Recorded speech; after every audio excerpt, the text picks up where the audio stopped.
Hello and welcome to StudyIQ, my dear friends. I am Prashant Mavani. I hope you all are doing good. Today is 11th July 2020. Today is Saturday. I would like to start today's discussion with this quote by George Washington.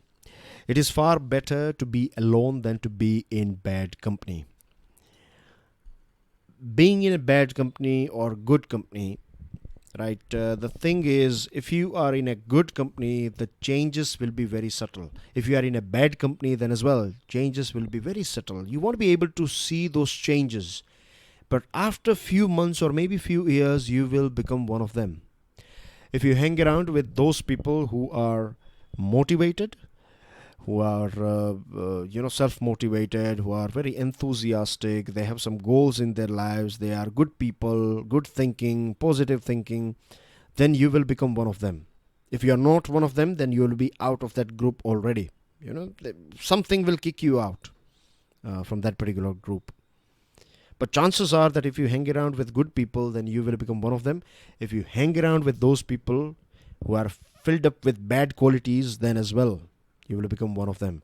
So be very choosy when it comes to, choosing a company. When I say company, I'm talking about your friends, the people around you.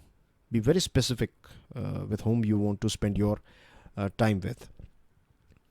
With this, dear friends, a StudyIQ team has designed a smart course. This smart course is for Civil Services Examination. It covers a pre and mains both exams, and to find out more about it, download our mobile application. You can download the PDF of today's lecture from my Telegram channel. You can follow me on Facebook. Please make sure that you share this lecture with other students. Hit the like button if you have learned something from today's discussion, and please don't forget to subscribe to our YouTube channel. If you have subscribed, if you have pressed that notification bell, then can I request you guys to ask 3 people to join and subscribe our YouTube channel. If you can do that thing, that will be a very big help for us. Thank you very much to all those students who are going to give it a go. Now, dear friends, on our table we have 3 editorials. The first one is from Times of India. Dubey's death raises hard questions. Second one is coming from Indian Express. Court must rule. And the third one, crime as punishment. This one is from the Hindu newspaper. All these 3 editorials are associated with Vikas Dubey's case.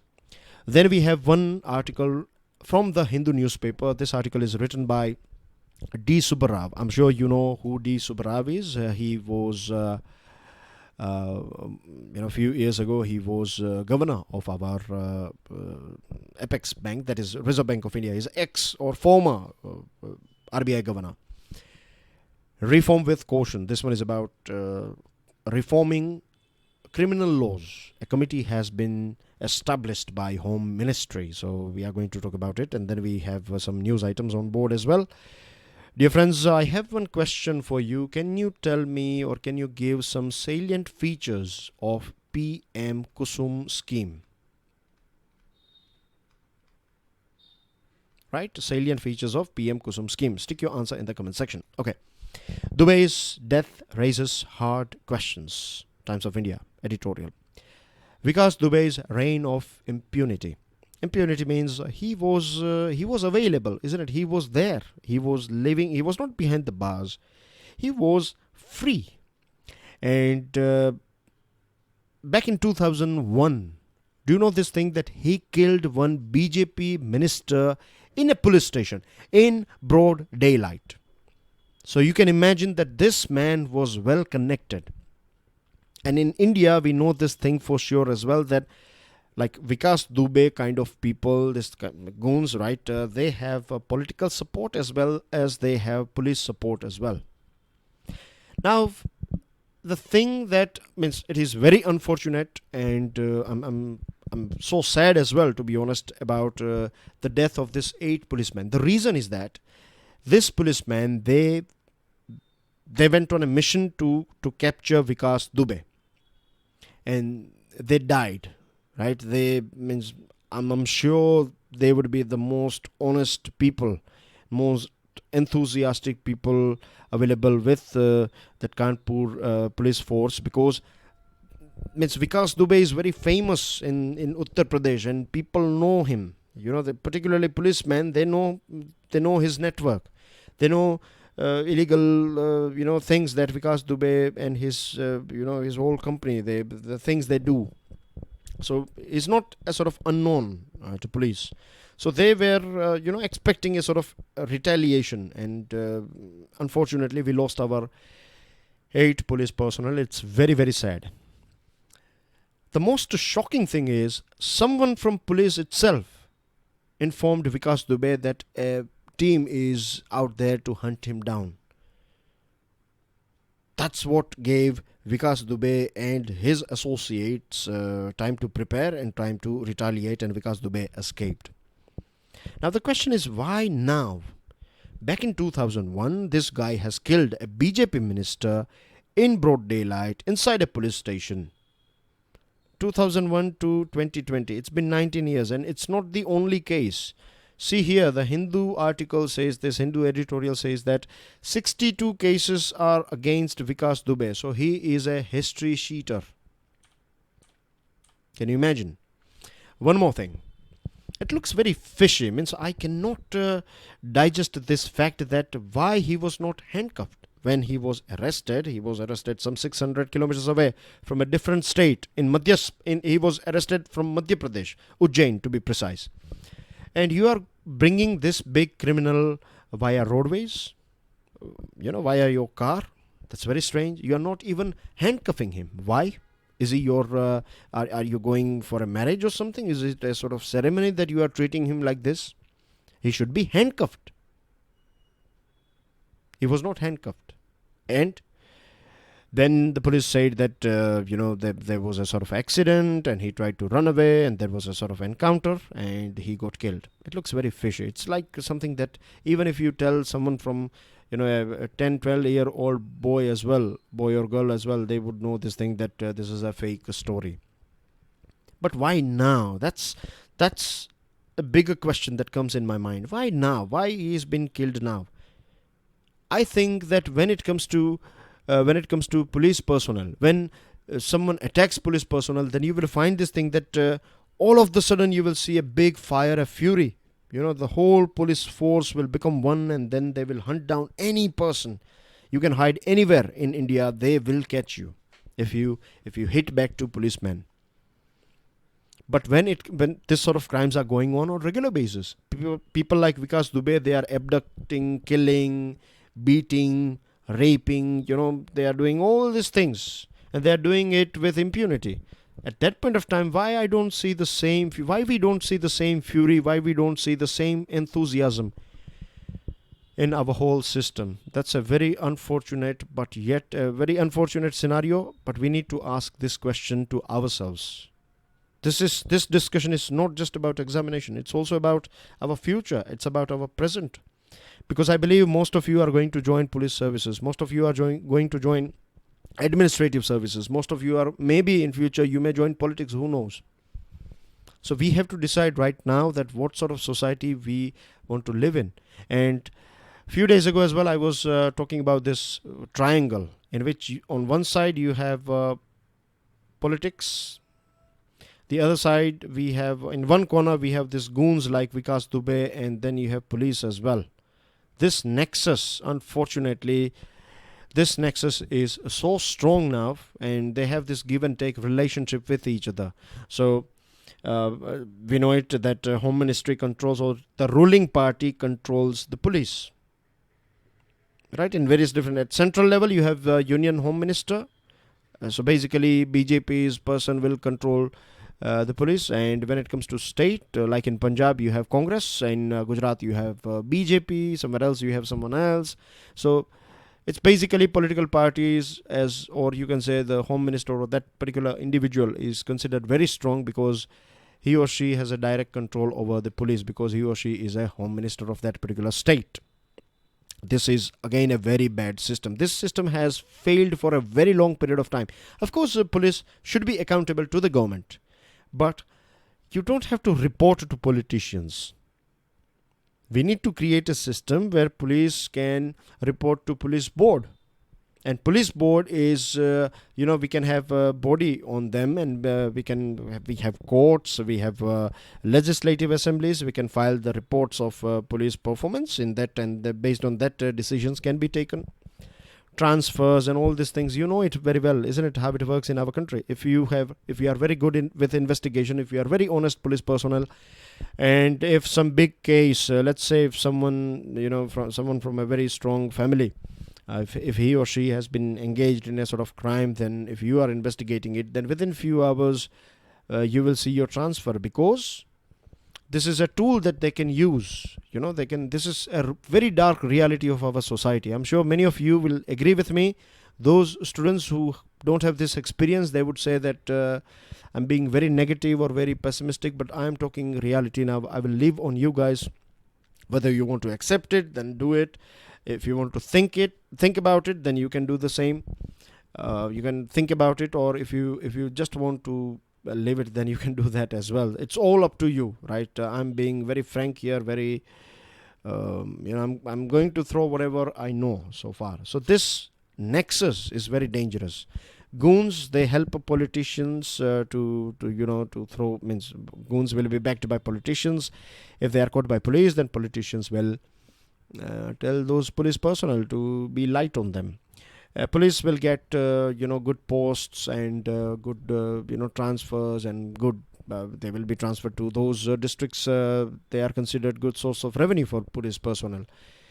So if you work with political parties, then that's what you get. And goons as well, right? They make money and they give a chunk of this money to politicians. So they all are working.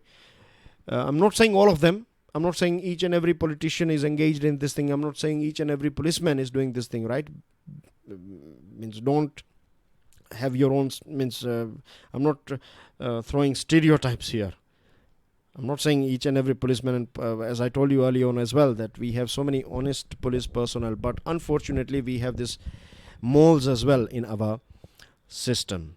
So we need to ask this question: role played by criminals in politics. So we have 43% politician in our parliament. They have criminal cases against them. Now just imagine that, let's say most of these cases are fake. Let's say, right, for argument's sake, let's say just 10% of these people are having cases like rape and murder and kidnapping against them. Then as well, why they are there? Why they are, in the temple of our democracy, that is our parliament? Because we like them, because we have given them our vote, because we are inspired by limitlessness. This is a very charming, or people like to see this sort of, I don't know why, but there is a theory as well in psychology. It's not the exact name of this theory, but I have given this name limitlessness. The reason why people like lion, one of the reason why people like tiger in jungle is because when you see a lion or tiger approaching a pond and about to drink water, then you will find this, all other animals, they will run away. When they see a tiger or lion, they will just run away, and when we see this thing, we feel like, wow, the lion, the tiger, right? They don't have to follow any rules and regulations. They can sleep anywhere. They can hunt anytime. Whenever they feel hungry, they are like king or god of jungle, etc. Because they have this limitlessness, right? That's how they are. Now we like to see the same thing in our leaders, right? We create this fake stories around them, and this has been going on for a very long period of time. You will find this with some ancient characters as well. People create fake stories or big stories about around those famous people, that they are this and they are that and things like that. So this is something that we, right, when I say we, I'm talking about citizens. We like to see this Bahubalis becoming our leaders and representing us, because they have done something for us, or we went to them to do something. We have some problem, or we want to duck some rule or regulation, then we go to them, they help us, and then we are giving this indirect token that you are the one, you are the the most powerful person here, and then that's how they get confidence and fuel. So this is how it works. So I want you guys to think about it, right? I have said enough about this sort of people. Okay, encounter killings to contribute to breakdown of justice. The problem in our system is, or in our country, is that it takes ages for a case to reach its legal conclusion.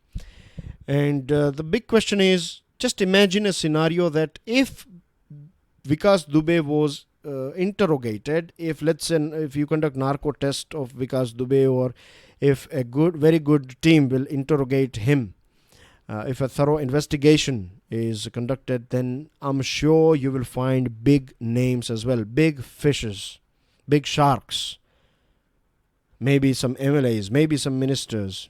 You don't know, I'm sure we would have found big names, but now he is killed or he is dead, so that thing is over now, isn't it? And this is like serving quick justice. People may feel good about it, but in long run this is very bad for our system, very bad for our society. You can see here custodial deaths, right? Every single day, if I'm not wrong, there are some 5 custodial deaths in our country. And the reason means we were discussing about this figure as well, isn't it? That in last 17 years or something, we have seen just in last few years, maybe 10 years, I forgot the exact figure, but out of 100 cases there were just 17 or something like that. Those policemen have been it was proved that they were guilty.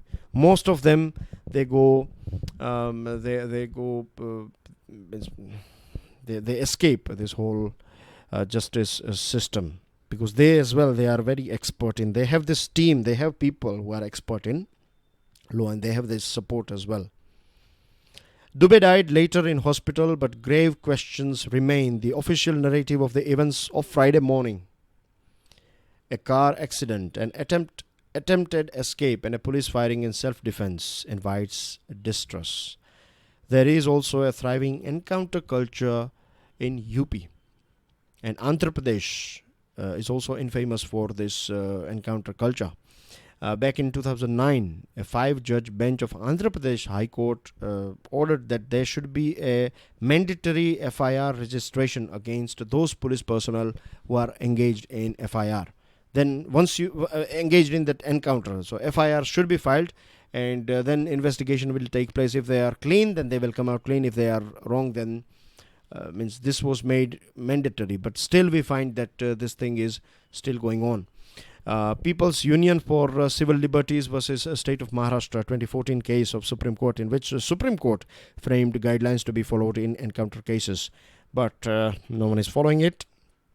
National Human Rights Commission is more like a toothless tiger. It is all barking and no biting. Supreme Court has asserted its power to monitor investigations, to pass interim orders, appoint amicus curiae, hold investigative agencies accountable in various different cases like murder cases, rape cases, etc. So similar action is required from Supreme Court on this sort of encounters as well. And revenge, it looks like more like a revenge. As I told you earlier on, that when it happens with a common citizen, we don't find same sort of enthusiasm, but when it happens with your uniformed civil personnel, then we find that there is altogether a different enthusiasm. And now we don't know the reality, right? I'm not sure whether they will file a proper case, because you need to take a green signal from the government as well. If you want to prosecute some police personnel or some other high level officials, then you need to have a green signal. You need to have this this green signal or a permission from government, and that is a very lengthy process. And in that lengthy process, many a times you find evidence will be tampered with. You'll find witnesses will change their statement. So just doing one thing right is not going to help. If you just change some laws, if you just file FIRs, this is not going to help. We need to create big changes. There are a few things that we are going to discuss when we reach to the last article. It's about criminal law as well. Now let me take you through this one. Do we need a fiscal council? Fiscal basically means financial, right? And this one is about the finances of government, state government as well as central government. We know it very well that before lockdown, before this COVID-19 led lockdown, things were not that great in our country in terms of economy. Our economical growth is somewhere around 4.2%, isn't it? So that's not that impressive. GDP growth, of course. And after that, we saw this lockdown. So lockdown is going to be very bad. Its impact is going to be, means our economy is not going to grow, but in fact, it's going to contract in double digit, -10 maybe or more than that. So it's a very serious situation in front of our country in terms of economy. Most of the agencies and experts, they are suggesting that government needs to borrow money and spend more. When government spends money, that means government will spend money for a food subsidy scheme. So this will make sure that people don't sleep hungry. That is very important part. At the same time, government has to create some infrastructure as well. Now, when government creates infrastructure, it will create job opportunities. It will create, let's say, road connectivity. This road connectivity will create more economical opportunities, as well as more transactions will take place between two cities and all those villages who are between these two cities. So there are chances that this sort of expenditure will help create jobs, as well as it will boost economy in short as well as short, medium and long term. But government is nearly out of money. Government has already spent huge amount of money now. For this whole COVID-19 has created more expenses for our government, and then as the issue is going on, there are so many other expenses as well. So the best thing that government can do is borrow money. But if you borrow money, that means you have to pay interest. That means you are under debt. And rating agencies will downgrade your ranking, because your incoming money is down, your outgoing is up. Now you have borrowed money. That means this borrowed money, you will pay interest. So your ranking will go down. Right? Simple as that. So this is this is one of the reason why, because of this fear of downgrade ranking, government is not borrowing money, and experts are saying that this is the right time. Don't worry about downgrade or rating agencies. Do the right thing. D. Subrao is suggesting that government can create a fiscal council. Once government will create a fiscal council, this will give a clear signal to rating agency that government is very serious about this money. Government is not blindly borrowing money, but government is taking calculated risks, and then it is borrowing money. Now, fiscal council, just like GST council, you know how it works, right? So GST council, you have union government, you have state governments, right? We have finance minister, union finance minister, and not just union finance minister, but you have representatives from various different states, or all the states and union territories. So it's not necessary that only finance minister will be part of, your state finance minister will be part of GST. You can send your home minister as well. You can send anyone you like. So it's not necessary. This is just a rule that I'm saying. But generally speaking, you find finance minister of your state as a GST member from your state, right? So the decisions, all the decisions pertaining to GST are taken by GST Council. In the same way, we can have one fiscal council. And this was suggested back in time by this 13th Finance Commission, by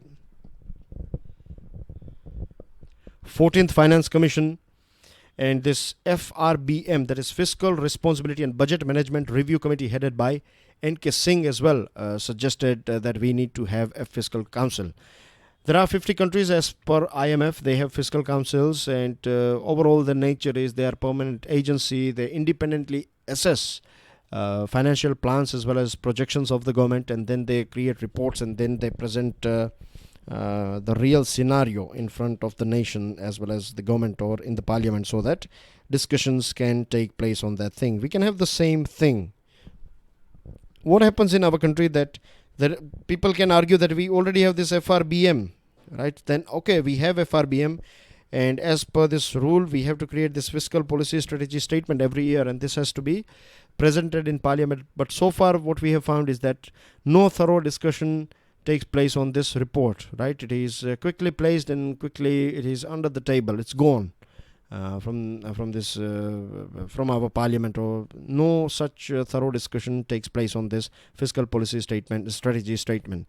So if we have a sort of fiscal council, then it can do multi-year financial projections, fiscal projections, preparing fiscal sustainability analysis, providing an independent assessment of the central government's fiscal performance and compliance with fiscal rules, recommending suitable changes to fiscal strategy to ensure consistency of the annual financial statement, and taking steps to improve quality of fiscal data, producing an annual fiscal strategy report which will be released publicly. So all these things can be done, and it can act like a watchdog as well.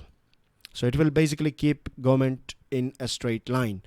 Moving on to next item, this one is about reform with caution. Now, Union Home Ministry has formed a committee for reform of criminal laws. That's a good news, but the bad thing is that time frame is very short. Scope of public consultation is very limited. It is all male committee. It is you find people. It's Delhi-based committee, you can say, rather than taking on board people from various different parts of our country. This committee started work in the midst of pandemic. How many experts are going to be part of it? So many people will not be able to contribute their views and their expertise because of this pandemic. So this is not the right time. And the government has said that the overall, the main mission of this committee is to recommend reforms in criminal laws of country in a principled, effective and efficient manner, which ensures that the safety and security of the individual, the community and the nation, and which prioritizes the constitutional values of justice, dignity and the inherent worth of the individual. That's what the main goal is. But where are those experts? They are not, they are not on board. It's all male. What about women? What about third genders? You need to take them on board as well, experts or stakeholders or representatives of third gender and maybe LGBT community. So you cannot have just the experts that you think are experts. You need people, because here we are talking about criminal laws. So victims, right, they can give you insight about what went wrong and how it works. Unfortunately, in our country, Indian Penal Code is so vintage. Its birth took place back in 1860. CRPC was amended, rewritten back in 1973, but 73 is again too old. Indian Evidence Act dates back to 1872. So we need a proper up-to-date, 21st century 2020 law. Back in 2003, Justice V.S. Malimath Committee talked about this reforming criminal justice system. Justice Verma panel as well provided good suggestions. But suggestions, information, all these things will not work. It will not create results if you don't create enough courts, if you don't create enough police personnel. The thing is, in countries like UK, you find if you visit a police station, then you will find that on one place you will find, on one side you will find all those people with uniform, right, they are working, and on the other side you will find all those people with civil dress, they are working. So this civil dress people, they are investigation team. Uniformed people, they look after law and order only. In our country, what happens is, a police inspector, he is also doing bandobast for your Diwali or Ganesh celebration. At the same time, he is doing he's investigating a murder case as well. So you cannot expect each and everyone to act like a superman. You can train some people if they are naturally good with attention to detail, then best is to train them with investigation. And other people, you can train them for law and order. So their duty will be law and order, looking after, this politician and VIP bandobast and all these things. So we need to change this thing. Then we need to protect witnesses. In our country, what happens is that witnesses, they don't get any sort of protection. And they don't trust as well police personnel who are around them, right? So many people, they will not contribute, or they will not step forward and they act like witness. So if you don't have witness, if there is a witness, and if that witness is not ready to present in front of court what he or she has seen, then you can imagine that it will hamper our whole criminal justice system. So all these things we need to improve. We need to make approaching courts more affordable. Results should be delivered within a year, strictly, right? We should aim for achieving or delivering this whole result in 1 year's time. And I think there should be a sort of court should be able to tell no as well to those people who are, what they do is, if sessions court will prove them guilty, then they will go to high court and challenge it, and then they will go to Supreme Court. They will easily take 10 years. They'll get bail. So there should be a limit after that. So High Court can say that you cannot knock the doors of Supreme Court and things like that. I'm sure many people will say that that is again fundamental rights, but they have been misusing this thing for a very long period of time. So we can of course get experts on board, and they can find a way out of it. It is not impossible. There should be definitely there can be a system which will limit their you cannot have unlimited sources to keep on challenging again and again. We need to get rid of this thing as well. This is slowing us down. And these are your some news items. 750 megawatt ultra mega solar power project. This is biggest in Asia, has been inaugurated by Prime Minister. Second one is launch of ASEEM, that is Atmanirbhar skilled employer mapping. This will work with the help of artificial intelligence, and it will help match the jobs with your skills. Then we have some headlines like COVID-19 fatality rate declines to 2.72%. IRDAI gives its nod to insurance companies to launch Corona Kavach health insurance policies. WHO sets up independent panel to review its handling of COVID-19 pandemic. India's foreign exchange reserves touches all-time high of $513.25 billion.